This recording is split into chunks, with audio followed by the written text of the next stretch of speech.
तनी सा अउरी मेहनत लीची रानी के अगला महीना के फीस भरे के बा। ऊ अफसर बन जाई त कुल थकान मिट जाई। बोला का भाव बा कहरा लीची के हो, बोला का भाव बा कहरा लीची के हो। केकर कॉल है? वही लंगड़ा के कॉल है का? अरे छोड़ा ना, वो बहुत बोरिंग बा। पैसा भेज देता उहे काफी बा, अभी तो पार्टी शुरू भइल बा। अनाज तो फिर कीना जाई, लेकिन हमार लीची रानी का साल ना खराब होके के चाही। ई कुल पैसा ओकरा के भेज देतानी। राउर फोन ना उठा पैनी, भर रात पढ़ाई करत रहनी। एहिजा शहर में रहल बड़ा महंगा बा, हो सके तो थोड़ा और पैसा भेज दी।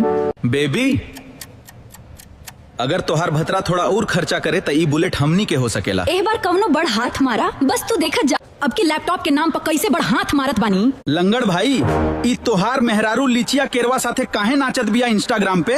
अगला पार्ट देखे खातिर कमेंट करी पार्ट 3।